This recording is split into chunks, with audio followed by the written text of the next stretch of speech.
for this pattern, what you're going to need is your 48 peg 5/8 inch adult hat loom from Cindy Woodcraft, a loom hook, crochet hook, row counter, pair of scissors, a tensioner, and the yarn I'm using is homespun in Waterfall. Now I've already done the cast on, which there's a link in the description below to show you exactly how to do this. This is just your chain cast on. Now to do the pattern itself, row 1, all we do is E-wrap 4, purl 4, E-wrap 4, purl 4. You repeat that all the way around. I've already got my pegs marked out in sets of 4. So it would be E-wrap,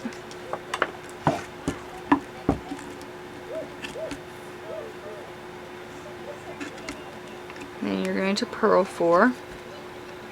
You're going to do that until you get back to your first peg. Once that row 1 is done, this is what it's going to look like. You have 4 with 2 on it, and then 4 with 1, 4 with 2. You're going to go around and you're going to make sure every single peg on the entire loom just has 1 loop on it. And then you'll do 1 row of just E-wrap. Now row 1 and 2 are done. Now you're actually going to repeat row 1 and 2 again. You'll purl 4, E-wrap 4, E-wrap 4, purl 4, all the way around, and then you'll do another row. After your first 4 rows are done, we're actually going to reverse the pattern. So instead of E-wrapping 4, purling 4, we're going to purl 4, E-wrap 4, all the way around, and then do a row of E-wrap, and you're going to repeat that. So just as a recap, your row 1 will be E-wrap 4, purl 4, all the way around. Row 2 will be E-wrap. Row 3 will be E-wrap 4, purl 4, all the way around. Row 4 will be E-wrap. Now with row 5, it's going to be purl 4, E-wrap 4, all the way around. Row 6 will be E-wrap. Row 7 will be purl 4, E-wrap 4, all the way around. And row 8 will be E-wrap. After you do those that far, you're actually going to repeat rows 1 through 8 until that is the length that you would want.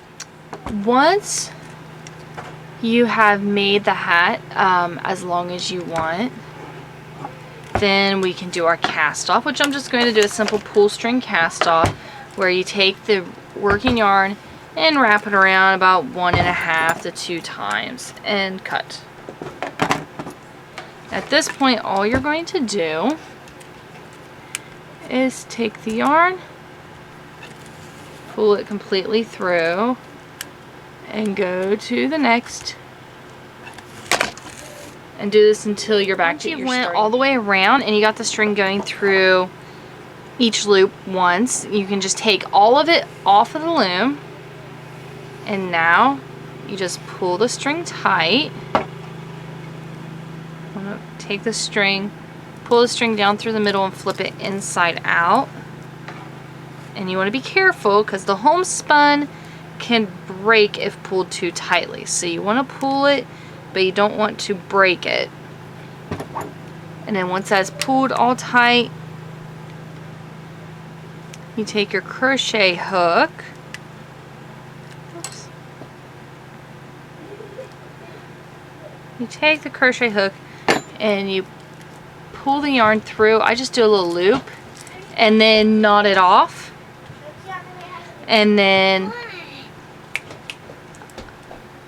there we go. I knot it off, and there we go.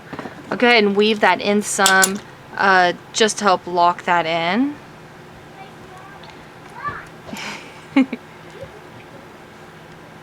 Oops, I got a string cut. Okay.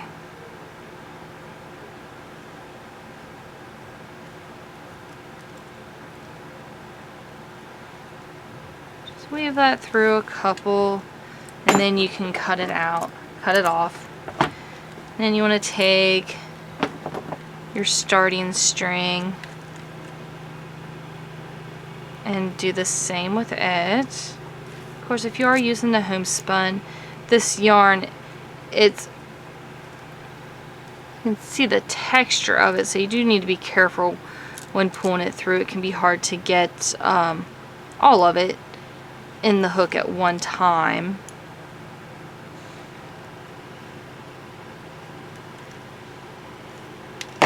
Right, there we go, and we'll cut that off. And flip it inside out. I guess I could take that off. And there we go, our hat is done. You can see just the neat texture to it, which I will zoom in on that some.